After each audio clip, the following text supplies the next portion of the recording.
Who's got it better than us? Your home for the best sports coverage in Utah. You're listening to Jake Scott and Ben Anderson on 97.5 The KSL Sports Zone. Jake and Ben, 97.5 The KSL Sports Zone.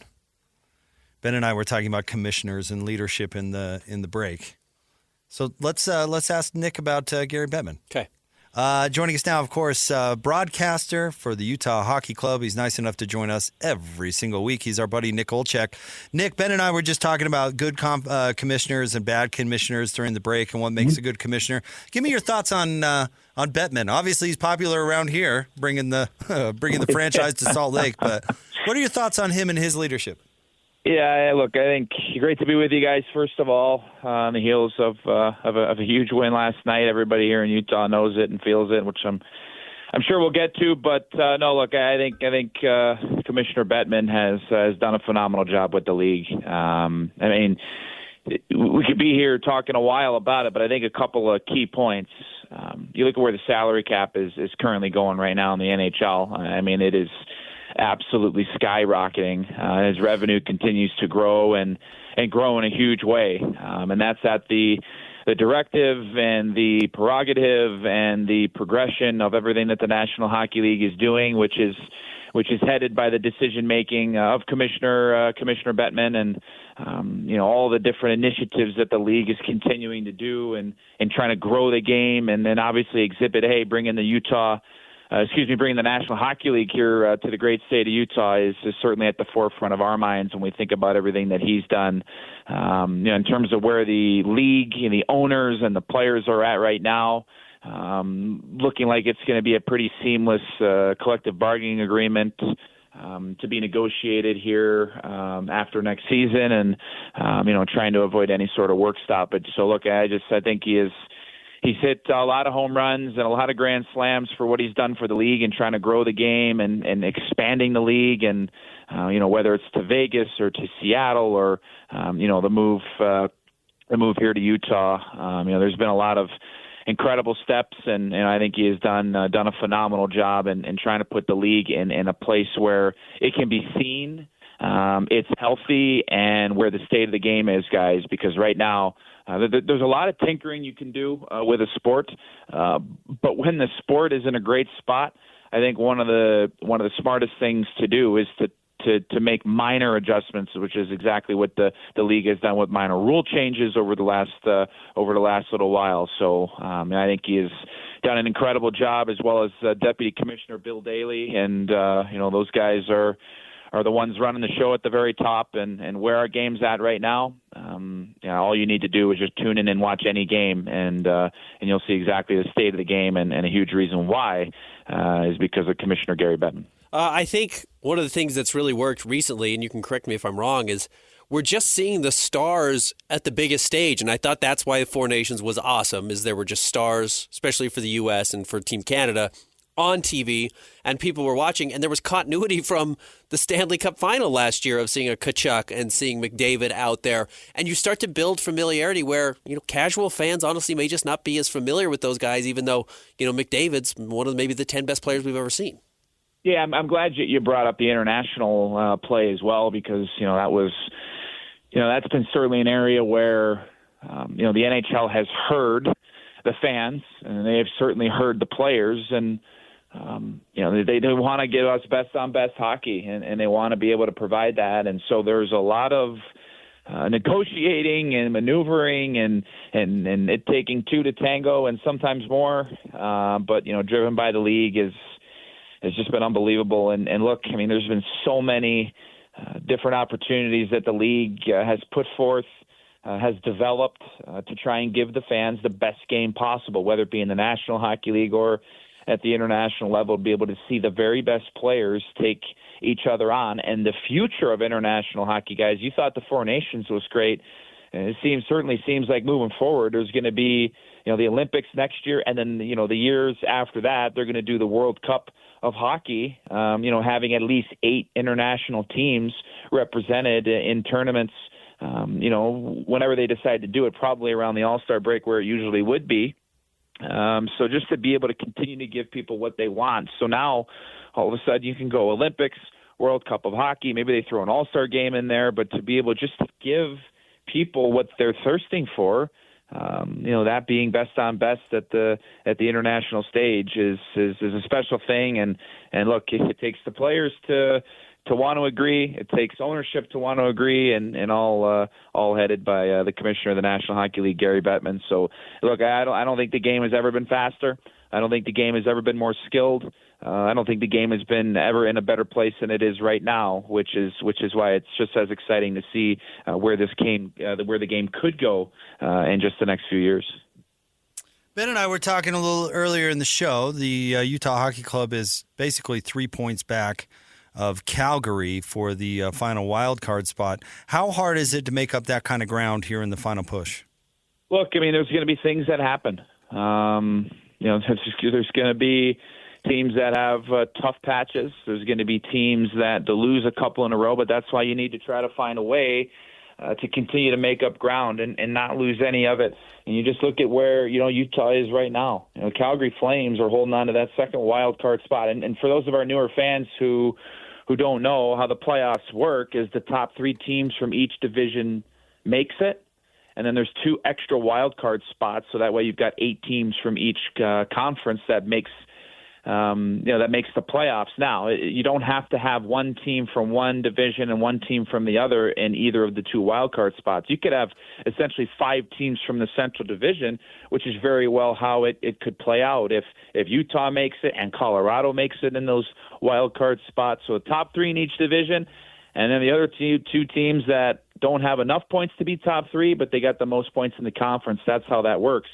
And Colorado's got that first wild card position locked up right now at 68 points. And then the Calgary Flames, who had a big win in Washington last night, they moved into that second wild card, bumping Vancouver out. So right now, you've really got, 5 teams that are battling for one spot. That being the Flames, the Canucks, Utah, St. Louis, and Anaheim, who are all very much in the mix. And the difference between those teams are 7 points. Now, that may seem like a lot, but all of a sudden you lose 1 or 2 games, you lose 3 games, and the other teams are able to go on a win streak. All of a sudden now you look down, and the separation isn't nearly as far as what you once thought it was. So, look, they're 3 points out of a playoff spot right now. They're going to have to leap over Vancouver and Calgary. You got St. Louis nipping at your heels, who's 1 point behind the Utah Hockey Club right now. But we've talked about it a lot on all of our broadcast airwaves this season, and especially now. This is where Utah's got to find a way to go on a run here, string together a couple of wins. In the next 5 or 6 game segment, find a way to get 4 wins and take a game or 2 to overtime as well to make sure at least you're getting a point to try to continue to climb up. But again, the expectation and the standard at the beginning of the year was for this team to be playing competitive games come this time of the year, and that's exactly what they're doing. 5-2 in their last 7. Minnesota, New Jersey before this homestand's over. At Detroit, at Chicago, and then back home for a couple against Toronto and Anaheim. What does the club need to be doing, outside of obviously just winning games? What do you think they need to be doing to continue to have the success? What have they done over the last 7 games that's made them so much better? Yeah, I think especially the last 2 games is they've just stayed in the game, and that may sound like an easy thing to do, but there's going to be stretches throughout the course of a hockey game where things don't go your way. You have a bad shift. You have 3 bad shifts in a row. How do you find a way to nip that in the butt and continue on and get back to the game? So, it's going to take a complete effort from everybody. I think health is going to be super important. Finally now, 2 games in a row where the Utah Hockey Club has had the full complement of the roster. I'm sure Bill Armstrong has been incredibly happy, and same with Andre Tourigny, to be able to have the full selection of players that are in and that are out. So I think health is going to be really important down the stretch. Goaltending is going to always continue to be super vital for this team, and whether it's Connor Ingram or the last 2 performances from Karel Vejmelka, who has been stellar, even when he hasn't had a lot of work. Last game being a perfect example of it. Utah defended Chicago really well. They didn't give them a whole heck of a lot. And sometimes those games kind of lull you to sleep as a goaltender, and then all of a sudden where you got to find a way to come up and make a save, the puck goes in because you're not used to going so long without facing a shot. So goaltending is going to be huge. Health will be huge. And just to continue to play these important games for these young players. Right? The only way to learn how to play under pressure, and these guys have done it at their years prior to the National Hockey League, whether it be Logan Cooley in college at the University of Minnesota, Dylan Gunther playing for Team Canada, scoring the golden goal to win them the gold medal at the World Junior Championships. Like, these guys have played in big games, but they have yet to do it at the National Hockey League level. So it's going to be a learning process, but there's going to be times throughout the course of each game where you have a bad shift or you turn the puck over or things just aren't going your way. How can you find a way to sit in and not try and cheat for offense or maybe miss a defensive zone assignment? So these are the things that are going to be crucial down the stretch. But the good news is it's an incredible group of players. Everyone's bought in. Everybody's pulling the rope the same way, and I think that's what makes this time of year so much more exciting, because you've got a group that is desperately wanting to bring playoff hockey to the state of Utah. What do you think the Bears done this year? Is he the right guy for the job? I do. I think we're really lucky, and these players in this city is really lucky to have a coach who, first of all, look, if you win, everything else seems to take care of itself.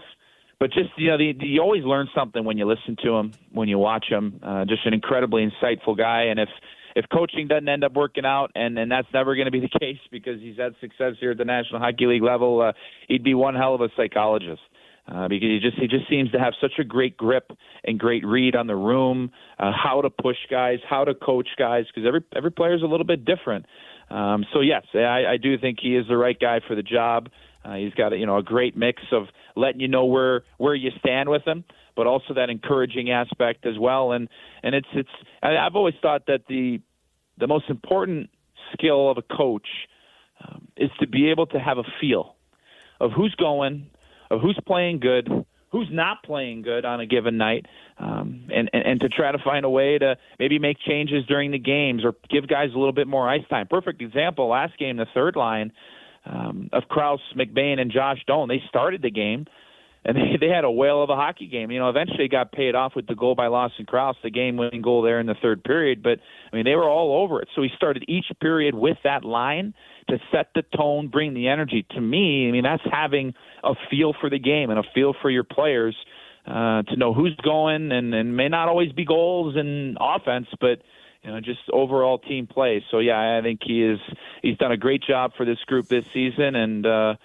he will be the guy that is a huge reason why this team is able to make a great push towards the end of the season. The players seem to have really responded to him. He benched Logan Cooley at one point for getting a late penalty that was bad, and Logan seemed to really understand why and has bounced back and doesn't seem to be, pouting about it. He's benched Lawson Krause. He's benched Matthias Michelli, and look at what. I think, go ahead. I think the reason why those guys respond well is twofold. It's because of the mentality of the player to know that there's a reason why I'm being sat. It's been a tough go. I haven't been doing certain things that I need to, and then you sit.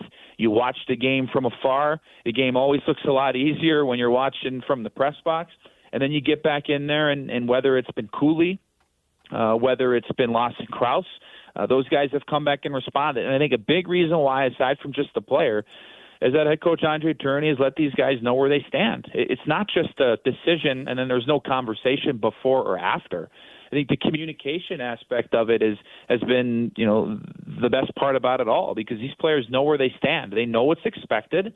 They know where they stand, and if they're not meeting the expectations, then there's going to be a change that's made. And because you're scratched or you're sat for one game, it doesn't mean it's going to be a consistent thing. If you're a really important guy to this lineup and a guy that Andre Tourigny sees is going to fit into the lineup and the style that they're trying to play. So as far as response goes, there has been that case this season, and I think you also look at a guy like Matthias Michelli. Look, this is a deep forward group. He hasn't played the last few games, and at the end of the day, this year is about one thing. It's about winning, and that's the lineup that head coach Andre Tourigny wants out on the ice, and it's worked lately. But earlier in the season when Matthias was not picked in the lineup, he came back, if I'm not mistaken, either the next game or 2 games later, and had 2 goals in Dallas against the Stars. So these players respond to him. I think, and the reason being is aside from just their pride and the fact that they want to play, because everybody wants to play, but they know where they stand, and head coach Andre Turney is very honest with the group and what he expects from them. How many guys on the team could beat Andre Turney in a fight? Oh my! I mean, they don't call him Bear for nothing. Guys. I know. That's what I'm saying. I was once told, if you're in a fight with a grizzly bear, okay, do you stop when you are tired, or do you stop when the grizzly bear is tired? I'm in terrible shape, so I think I would get tired quickly. Oh no, you gotta outlast that grizzly, or you're gonna be lunched. Yes. There's only one answer. You stop when the bear's tired, because if you stop when you're tired, you're gonna get mauled. So the reason there is, I mean, he's an experienced guy. He's a big guy. I think he could hold his own versus just about anybody. I have real quick. Sorry, I asked that because he gives off real Jerry Sloan vibes to me. Not like necessarily winning and losing, but just like they're small town guys. You know how he carries himself, and like even at 70 years old, I don't think there was a member of the Jazz I would pick to beat up Jerry Sloan. Very, very, very, a very humble guy, and I will say, selfishly, he is so gracious with his time with us on the broadcast team. And there's never been a time where we've asked for a few minutes or asked a question and he's not given us the time of day. Like, I have the utmost respect for the coach that head coach Andre Turney is, the person that he is, the coach that he is. But just the fact that, anytime us as broadcasters, anytime we've needed a minute or 10 minutes of his time, he has been more than willing to give that to us. And that helps us give the information, the proper information to the fans as far as decisions that he makes or what he's trying to do during the game. So it really is a great relationship that we have with him, and we're super grateful to have a really great coach like him here in town. Dylan Gunther had the first goal in franchise history. Barrett Hayton had the first hat trick. It was in the loss, but still had the first hat trick. What firsts are there that have the boxes have not been ticked yet? The fans should still be watching for in Utah Hockey Club history. Look, I think if there's one that really comes to mind, and this is going to be one that I think is going to excite a lot of people, it's the first time that this team makes the playoffs. Yeah.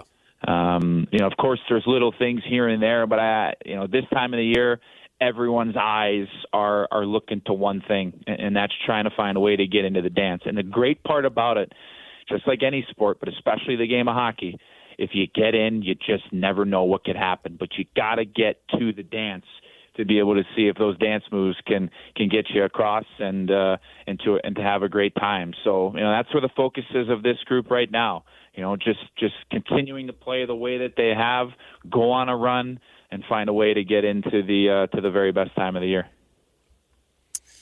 Nick, thank you very much as always for jumping on with us. We always look forward to it. It's a highlight. We appreciate you. Jake and Ben, appreciate you guys. Keep up the great work, and talk to you soon. Back at you. Yeah, thanks, Nick. Nick Olczyk. You can find him everywhere. He's on TV, he's radio, he's online, he's all over the Utah Hockey He's right Club. between the penalty box, right? At the games on the sidelines. We'll have to ask him. Some pucks get shot right into his little closet there. He's standing in. There was a viral video last week of the Buffalo Sabres broadcaster got hit by a puck. Yeah, like it's coming in quick. He's right there on the action, so it's got to be a little scary. Does Nick give off soft NBA vibes that he cares about any of that? No. You think he's worried about that? I do think he doesn't want to get hit in the face with the puck. He'd be fine. He doesn't have protective gear on. That's an NBA mentality, Ben, not a hockey mentality. Who was it who ran into Gail Miller last week? It was like a couple of days ago. Might have been the Rockets game.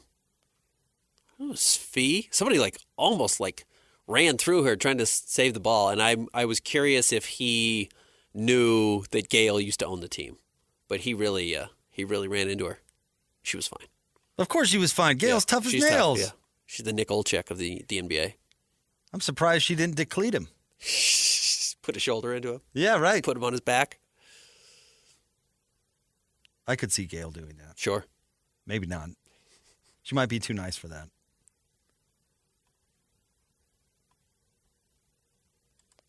Anywho. I would take the Bear in a fight over anybody on the team. He's older. I'd take spicy tuna. Yeah, And- but see, his Nick's comparison to the grizzly bear was an apt one. Like, but he's not going to give up until you're missing an eyeball. Yeah, he's just more of a badger, is my thought. Yeah. He's just feisty. He's gonna be feisty for a long time, but he's not huge. Like, Lawson Krause is much bigger as a person. Yeah. Lawson Krause is a huge guy. But if he bites your nose off, Sure, you're right. You're gonna stop Krause fighting. is going to stop fighting. Yeah, that's what I'm saying. It's true. I'm not talking about you picture the old school boxers like put up your dukes Yeah. where they're You're not saying going strength on toe strength. to toe. No, Yeah. I'm saying you may knock him down a couple of times, but like he's gonna like bite off some fingers. Okay. And then you're gonna stop. He's like the sweetest guy. That's what the funny part is. Jerry Sloan was a sweet guy. Yeah, it was. You're right. But behind the scenes, he knew how to get tough. Like if CJ Miles with the Jazz went toe to toe with Jerry, you're not picking CJ. No, of course not. But CJ's No offense bigger. to CJ, he's just the right. first person who came into my mind. Yeah, Curtis Borchardt. Yeah, he's bigger than Jerry. He wouldn't win a fight. All right, we've got What You Got Wednesday coming up next. Stay tuned. Jake and Ben, 97.5, the KSL Sports Zone. Hey, bro. You hear us every day with our crazy opinions. Hey, what you doing? Well, now it's time to hear from you. Hey, great show. Download the KSL Sports app and fire off your thoughts with the call-in tab on the bottom of your screen. Your show is fantastic. It's the one that captivates me the most. You can tell PK to stop singing. Cheap bang. Let Jake and Ben know what you really think of the Jazz. Tell Hans and Scotty about your favorite barbecue spot or what color of tie JJ should be wearing on TV. The best entries will be played on the air. Download the KSL Sports app now and hit the call-in button to let your voice be heard. I think you guys do an incredible job. This is 97.5, the KSL Sports Zone. Whether it's the Jazz, Utes, Cougars, or Aggies, these guys have got you covered. Time to eat, fellas. You're locked on to Jake Scott and Ben Anderson 1, 2, 3, move it. on 97.5, the KSL Sports Zone. Jake and Ben, 97.5, the KSL Sports Zone. Join JJ and Alex Friday from 3 to 6 at Doug Smith Mitsubishi, 495 West Main Street in American Fork, just off the freeway. No one knows Mitsubishi like Doug. I read it, Christian. What do you mean it's wrong? That's what it Forgot to says. change the text out. That's my bad. Ignore that last read then. They will not be at Doug Smith No. Mitsubishi. No, don't go. They'll be at the Slow Rex. Oh, okay. The convention there at or not convention, the show at Mountain America Get your Christmas shopping Expos done. Center. We're running out of time quickly. Get it done early. Make sure you get your Christmas shopping done. The Salt Lake Off-Road Expo. That's where they're going to be coming up on Friday. So hang out with those guys. Christian, I'm like Ron Burgundy. You put it in front of me, I'm going to read it. Yep. All right, it's time for What You Got Wednesday. If you're new to the show, Ben and I go head-to-head and do 5 selection drafts. Then we put it out for a vote. What happened last week, Christian? Best fat guys in sports, Jake, you won 81-19. Wow. And best superheroes, Jake, you also won 52-48. Wow, that was a close one. Okay. 2 victories. I haven't Back-to-back had. wins. Yeah, you haven't swept in a while. I haven't swept in a while. So Ben gets the number 1 pick, both drafts today. What's our sports-related draft? First up today, we're going to go worst Jazz draft misses. We're bringing this up because the Sacramento Kings have a Hall of Fame class of draft misses. Of misses. The worst drafting team in the NBA, like by a mile. They pick a guy, and inevitably the next guy is way better. Is or awesome. 2 picks later, Yeah. who plays the same position. They just misread. Even their not busts are still bad picks. Yeah, even their not busts are the second best player from that, position group or whatever. So they're notorious for that. All right. As always. So this is open to interpretation. Yeah, Could it's be- not just draft busts. It's not just draft busts. It's certainly, actually, in fact, most of these are not draft busts, I would say. A lot of my picks that I have kind of prepped for are not guys that I would say are busts at all, but are not what could have been. All right. Is there an obvious number 1? I don't think so. I think the biggest gap, even though this is a perfect example of what we're talking about, Alec Burks is still in the NBA. He is? Alec Burks has made over $100 million, I suspect, because he's been in the league for 14 years. He is, however, not named Kawhi Leonard, who was the next pick or 2 picks later, right? Mm-hmm. The Jazz, and Kevin O'Connor even said it came down to 2 names. Alec Burks at Colorado or Kawhi Leonard at San Diego State. He picked wrong. Kawhi's way better. Kawhi's a Hall of Famer, one of the 25 best players of all time. And Alec Burks has never been a top 25 player in the NBA at any point. So I'm going to take AB over Kawhi Leonard. I think it's a good one. It would not have been my number 1 pick. Okay. My number 1 pick is Raul Lopez. It's my number 2. He not only shredded his knee, and I think he only played one somewhat productive season for the Jazz, but it came right down to who are you going to pick, he or Tony Parker? Because the Jazz were going to pick a European point guard to leave that player in Europe for a year or 2 until they were ready to bring them over, basically replace John Stockton. And they went with Raul Lopez instead of Tony Parker. And Raul, as sweet of a young man as he was, is not a Hall of Famer like Tony Parker, who has 5 championships to his name. Maybe it's only 4, but only 4. Only? A Finals MVP. A legend. Yeah. Tony Parker, legend. Yeah, Tony Parker's one of the 5 greatest international players of all time. So Raul Lopez, that was a bad pick. And again, like AB and Kawhi Leonard, it came down to those 2 guys. Like it was no doubt it was those two. Those 2 dudes. It wasn't like he drafted a guy 4th and the 9th pick was way better. It was right there. I think that's a good pick. Another one, even though it's somewhat rectified itself, and we mentioned him in the last segment, Curtis Borchard over Carlos Boozer. The Jazz worked out Carlos Boozer twice. If you talked to anyone who was around the program at that time, that meant they were drafting you. If they worked you out a second time, they liked you so much the first time, the second one was basically just to be like, how do you like Utah? We're going to pick you. Excited to have you, dog. And they ended up with Curtis Borchard, who, like Raul Lopez, had an injury-riddled career, never lasted. And Carlos Boozer, though not a Hall of Famer, handful of all-star teams, a gold medal. Well, and they had to pay him way more just to get him eventually. Yeah, correct. They had to give him this. They could have had him on a rookie deal for whatever years, but instead they had to swindle a blind guy and then pay him zillions of dollars. Yeah. We want the stiff from Stanford, and Borchard stunk. So Boozer, or Curtis Borchard over Carlos Boozer. All right. You went with Alec Burks. I don't even think that's the worst pick for the Jazz in that draft. Okay, that's fine. Enes Kanter. Yeah. Now, I mean, we can look down the way. Kawhi Leonard, Vucevic, Tobias Harris. Klay Thompson in that draft? Klay Thompson was in this draft. Yeah. Jonas Valanciunas went the very next pick, and not that he's a Hall of Famer, 2 picks later. But he's a better player. But way better than Enes Kanter. And it is funny how much of these you can go back, like Tony Parker and Raul Lopez. Tony Parker wanted to come over right away, right? That's why they picked Raul Lopez. They didn't want Tony to come over right away, so they went with Raul because he would stay in Europe one more year.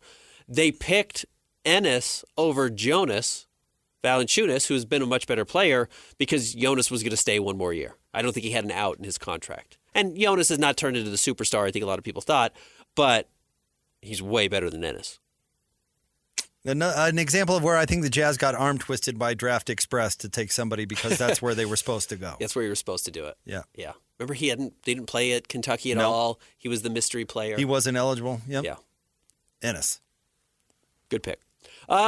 This one, like the last one, also rectified itself. So I might hurt myself with points here, or with kind of the hardcore Jazz fans who remember what happened the next year. But I'm going to take Trey Lyles over Devin Booker. They were teammates at Kentucky. Apparently, Devin Booker did not want to come to Utah, but the Jazz picked Trey Lyles over Book, and Book is, I don't know if he's a Hall of Famer. He's probably trending in that direction. Got a bunch of all-star teams, was the best player on a team that went to the finals. Trey Lyles still in the NBA. He's very much an Alec Burks type, you know. And they flipped Trey for Donovan Mitchell. Exactly. So it was a big centerpiece. That really worked out. If you had Devin Booker, you wouldn't have had to trade for Donovan Mitchell. And Devin, so far, has had a better career, though Donovan is certainly better right now, today, than Devin Booker is, at least this season. So, Trey Lyles over Devin Booker. That's a good pick. I can't believe this one has lasted this long, but I'm going to go with Dante Exum. Yeah. Again, got arm twisted by Draft Express into drafting a guy they knew nothing about. Thought they were taking Aaron Gordon. They had not worked him out ever. Yeah, They thought they would get Gordon at 5, Gordon goes a pick earlier to Orlando at 4. And they left, not awesome players per se on the board, which maybe this is the downfall of this pick, but Marcus Smart, Julius Randle, Nick Stauskas, Noah Vonleh. They should have taken Marcus Smart. Remember, the year before, Marcus Smart would have been the number 1 overall pick. Zach LaVine went 13. Marcus Smart went back to college at Oklahoma State. Would have been the number 1 pick the year before, which everyone thought was weird because then he was coming out in this super loaded draft with Wiggins and Parker and all these guys. And that was a mistake. So, Dante. All right. Is this my 4th pick? Man, we're moving slow. All right. I will go quickly. I will take, even though, again, a good player, really good for the Jazz, but the Jazz picked Gordon Hayward over Paul George. 1 spot apart. Paul George is a lock Hall of Famer, first ballot, even though he's not playing great now. Gordon Hayward's not in the NBA. And still left Utah. If your fear was that, Paul George may not stick in Utah over Gordon, Gordon's the most famous leaving Utah ever. He did bounce for greener pastures. So, Gordon Hayward over Paul George. Okay, I don't think this pick is probably going to get me very many votes, but anytime you trade a Hall of Famer on draft night, that's not great, right? Yeah. Dominique Wilkins. Yeah. Number 3 pick, traded him to Atlanta, Hall of Famer. Now, Frank Layden will tell you that was the reason that the team was able to, keep the doors open going forward. Yeah, there's 2 different narratives here. One is there's rumors that Dominique said he would never play in Utah. He was not going to come live in Salt Lake City at that point in Utah's era and didn't want to come here and had to be traded. And then the other one is that, they got $1 million or $3 million for him and it allowed the team to stay in Utah. Right, cash. So I don't have a job if the Jazz don't make that trade. And I don't have this job, certainly. Right. So the butterfly effect, I'm glad they made that trade Sure. if that's, in fact, the reason they did it. But they still trade. I used this example for you off the air.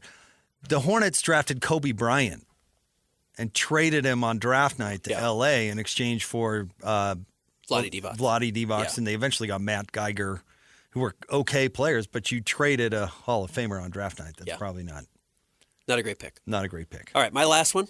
I'm going to steal one we talked about. Darren Williams over Chris Paul was a mistake. Chris Paul's a better player.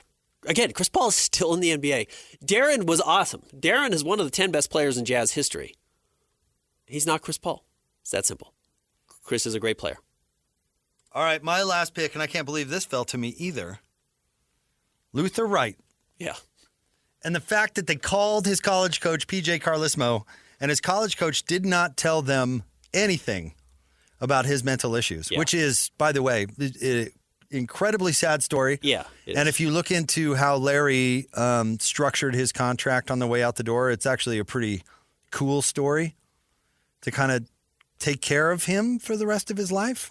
But, man, the Jazz needed a center at that point. They thought they were a center away from being a title contender. They draft Luther Wright and didn't work out. Failed miserably. Jazz had a couple of those in the late first round where they just kind of whiffed on a few guys at points where picking the right player would have really boosted them. They just missed a couple of those guys. So there you go. Let's review. Ben, you had the number 1 pick. You went Alec Burks over Kawhi Leonard, Curtis Burchert over Carlos Boozer, Trey Lyles over Devin Booker, Gordon Hayward over Paul George, and Darren Williams over Chris Paul. Jake, you went Raul Lopez over Tony Parker, the Enes Kanter pick, the Dante Exum pick, and trading Dominic Wilkins, and then the Luther Wright pick. There you go. Trey Burke over C.J. McCollum. I mean, they drafted him over Giannis, which... Udoka Azubuike was a good pick just because it was not needed at all, and Desmond Bane was right there. And Jaden McDaniels, who was exactly who they needed. Yeah, Desmond Bane. Oof. And apparently, the rumor is that's who Quinn Snyder wanted, was Desmond Bane, and Dennis oversaw it, or overruled him. All right, not sports today. Our not sports draft today, we're going to go best Kings. In honor of the Sacramento Kings. Not the best players ever, but people with the name King. Name King, title King, King, whatever. Any type of King. Is there a number 1 pick? No. Okay. I'm going to go with, I think you have to take this pick. He's one of the 5 most important people in our country's history, probably. I'm going to go with Martin Luther King Jr. That's a good one. Yeah. I actually wasn't thinking MLK, so there you go. So I'll go with Martin Luther King Jr. All right. I'm going to go with King Arthur. Okay. The Knights of the Round Table? Sure. King Arthur. Sword in the Stone, all that. I like Sword in the Stone a lot. Oh, that movie's so great. Yeah. The little owl is hilarious. Archimedes? Archimedes, yeah. Yeah, I like that movie. I like what's the witch's name? Oh, yeah. What is Yeah. his name? Raggedy old gal. Yeah. She's funny. All right, I'm going to go with King Kong. One of the greatest movie characters of all time. The big monkey. King Kong. Yeah. All right. Change movie making forever. I'm going to go with King's Hawaiian. Those amazing rolls. The little rolls. Oh, my kids love those. Yeah. King's Hawaiian. I should get some of those for my kids. I'm always trying to find different ways to plump my kids up. And My kids now call them Moana rolls. yeah, they're Hawaiian rolls, right? Uh-huh. Yeah. Good pick. I'll go with like him, love him or hate him. I mean, everyone probably loves something he's done. The most prolific writer of our lifetime, no question, Stephen King. Yeah. I like his horror stuff. People like Shawshank. People like Stand By Me. He's incredibly prolific. I can't believe anyone could write that much, but when you realize he's probably only sleeping 2 or 3 hours a day because of his prior issues, it makes sense why he was so productive. I got a lot done. I wonder what was going on. We can all agree, right, that the Whopper has changed the world? Sure. I'm going to go with the Burger King. Burger King. Hard to beat. I mean, you could beat it with every other fast food restaurant, but as far as Kings Everybody go, hates the Burger King. I don't hate Burger King. It sucks. yeah, what's your go-to? I like the Whopper. But like, there's 5 other burgers that When's are better. the last time you had a Whopper? Like the Del Taco double cheeseburger is better than a Whopper, and Del Taco doesn't even have burger in their name. It's like their 10th item, and their burgers are better than Burger King. Burger's not the king of anything. It's a false king. In fact, Burger King should lose it for you. Burger King stinks. Don't know what to tell you. I know what Burger to tell King. you. Their burgers are bad. Give me B.B. King. Great blues legend. B.B. King. That might not give me any votes. Burger King might get you more votes. B.B. King. B.B. King rules, though. Legend. Yeah, he's awesome.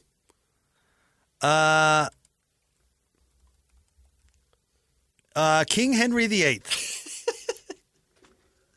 I'm Henry VIII, I Yeah. am. Yeah. I mean, you know, if he had several spouses and they all met the same fate. Yeah, they did. They lost their heads. Pretty remarkable. Wild. Well, and the breakaway from the Catholic Church was pretty significant for going forward for For the church. And For, and the UK the monarchy, or whatever, yeah. Britain, England. my last pick. Where do I go here? I've got a few. I'll go with LeBron King James. We'll go with King James. What about the actual King James? No. The Bible guy? Well, the guy who put together the Bible. He wasn't actually in the Bible. No, LeBron. Okay. I'm going to go with the Mattress King. Helping people sleep. Sure. You got to do it. And LeBron's doing the opposite, right? LeBron has hacked sleeping. And won't tell anybody. Won't tell anyone. That was the story that came out last week. He knows how to fall asleep instantly in any situation, and it's prolonged his career, but he's not going to tell anyone And then until he added, "But retires. I'm not going to tell anybody. Not till I retire. But the Mattress King But the Mattress helps King. everyone sleep. Everyone. Yeah. Need a good mattress, Ben. I have one. Thank goodness. Yeah, right. It's a big deal. Huge deal. All right. Ben, you had the number one pick. You went Martin Luther King Jr., King Kong, Stephen King, B.B. King, and LeBron King James. Okay. Jake, you went King Arthur, King's Hawaiian Rolls, Burger King, King Henry VIII, and Mattress King. I'm surprised you didn't go with Don King. I thought about Don King. Yeah. Great hair. Rodney King? Controversial. Controversial. Less controversial than Don King, who was actually Probably. a bad guy. It did kill someone, yeah. Carole King? How did I not think of Carole King? Love Carole King. All right. Well, I may have missed a few. No, that was fun. That was a fun draft. All right, stay It turned tuned. out better than I expected. Mattress King was a good pick. Wrapping up the show next. 97.5 the KSL Sports Zone. This is DJ and PK. Joined once again by Jeff Johnson, former University of Utah basketball player. How much would you like to see one of Utah's own get the job? I'd love to see it. They've tried everything else. Now it's time to try somebody with Utah ties that remembers the passion that can be in that stadium when they're good, and I'd be all for it and support it and help them as much as I can. I'm very dialed into the high school scene. I get text messages from college coaches all the time, and I would love to be able to have a former Ute that's associated with the program to be able to help sell that to these high school kids. I think at this point they have to try something that can get more fan interest and have some memories from the past that would flood in there as fans see those former coaches and former players helping. Catch DJ and PK mornings from 6 to 10 on 97.5, the KSL Sports Zone. The sports you love, the teams you can't live without. Get a sense of urgency! This is Jake Scott and Ben Anderson on 97.5, the KSL Sports Zone.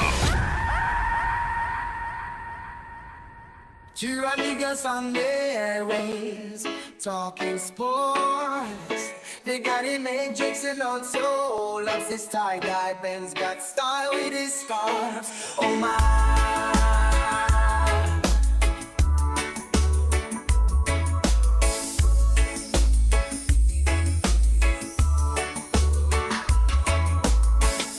From the islands to the basketball court. Jake and Ben, 97.5, the KSL Sports Zone. This segment brought to you by Peach Doors and Windows. Amazing home transformations begin with Peach, where 5-star reviews are the norm. Call them today for your free in-home estimate, 801-566-1255. Everyone wants to become famous, Ben. I'm with you. But just be careful what you get famous for. There's no comp the other direction, though. What do you mean? We can talk about it off the air. If the roles were reversed, there's no way that you face the same scrutiny. We'll talk about it off the air. No, but I mean, even down to a different example. You're Sebastian Bach. You get famous as the lead singer of a hair metal band. Uh-huh. And then you try to do, Life on Broadway, where you're still singing the same stuff. Anyway, I saw him on a late night talk show in the late 90s. And he said, "Why do you leave your hair like that?" He's like, "Because I get paid." Yeah. And he said something else, but the main thing was, I get paid. Yeah. So you get famous for being a hair metal guy in the 80s, and you're stuck with your hair like that for the rest of your life. Have you seen Robert Smith recently, the lead singer of The Cure? No. He looks like hell. But he still does the black makeup around the eyes, and he's got the long, stringy hair, which when you were, the Gen X goth kid in 1989, that was cool. As a 65-year-old who should be raising his grandchildren, the dark makeup around the eyes and the stringy hair looks a little more pathetic. Yeah. So, but here's an example for you that Christian might be a little too young to get. But does the name Lorena Bobbitt mean anything to you? I mean, that woman can't interact. Don't Google it at work. That woman cannot interact with a man for the rest of her life. Don't Google it at work. Well, yeah, she's a criminal who got famous for the wrong thing. Domestic assault.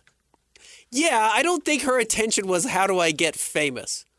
We were talking yesterday about Stevon Smith's love life and his what's the word I'm looking for? His partner, not his life partner, but his mistress. His mistress's husband is now famous. Unfortunately, he's going to be famous for the rest of his life for being the guy whose wife cheated on him with Steve Smith. Right, yeah. So he was like, I'm going to get this out there. I'm going to burn the whole thing down. You realize, who's going to be fine? Steve Smith. Yeah. You know who's never going to have a healthy relationship for as long as they live?